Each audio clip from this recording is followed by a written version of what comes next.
শাবনূরের কারণে আসলে শাবনূর আপা ওনাকে ডাকতো পিচ্ছি, এই পিচ্ছি। আর ইমন ভাইয়ের ওয়াইফ তো এত বেশি সুন্দরী, ওদের তো দরকার না এত কিছু। শাবনূর আপা দেনদরটা কি এরকমই ছিল? শাবনূর আপা ওই সময় 7 লক্ষ টাকা দিত, একটা সুপার হিট নায়িকা। তার চিন্তা চেতনা তো ইমন ভাইকে নিয়ে না, সে চিন্তার মতো লক্ষ্য তো অন্যদিকে। শাবনূরের কারণে আসলে শাবনূর আপা আসলে অত্যন্ত ভালো দক্ষ অভিনেতা, অত্যন্ত ভালো মানুষ। উনি এত ভালো মানুষ, এখনো যদি কোনো কারণে এফডিসিতে আসে, দূরের থেকে দেখতে বলে যে সাগর, না থাকলে চোখের একটা ইচ্ছা আমার হয়। ওনার স্মরণশক্তি এত বেশি, এত ভালো। আপার সাথে আমি যেটা দেখছি, ওনার সাথে আসলে মানে নায়িকা হিসাবে যেটুকু করা, নায়িকা হিসাবে যেটুকু করা, এই সম্পর্কটা ছিল এক।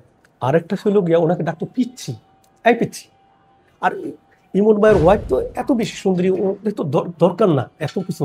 আমরা আসলে এই যে মানুষ দূরের থেকে অনেক কিছু ভাবে, দূরের থেকে অনেক কিছু মন্তব্য করে, আমরা কিন্তু এইসব কখনো দেখি না।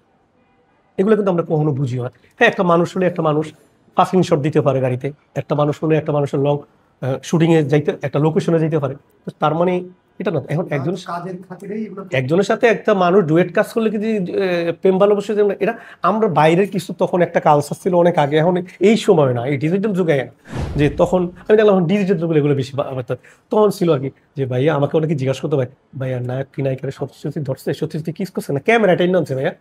তো আর হাসতাম, যে আসলে এরা কিছু বুঝতে না দিকে। এখন এই ধরনের কথাবার্তা বলে, মূর্খের মতো কথাবার্তা বললে বলুন তো হয় নাকি? শাবনূর আপা দেনদরটা কি এরকমই ছিল? শাবনূর আপা ওই সময় 7 লক্ষ টাকা দিত, একটা সুপার হিট নায়িকা। তার চিন্তা চেতনা তো ইমন ভাইকে নিয়ে না, সে চিন্তার মতো লক্ষ্য তো অন্যদিকে।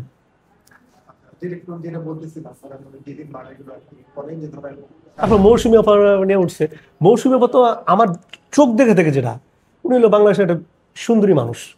আমি নিজে দেখছি ওনার ছবিগুলো বিভিন্ন বিউটি পার্লার থাকতো, ওনার ছবিগুলো বিভিন্ন ফটোশুটে এত ভিউ কাট। সালমান ভাইয়ের মৌসুমী আপার বিক্রি হয়েছে, যা আমি ফিল্মের লোকে আমিও কিনছি।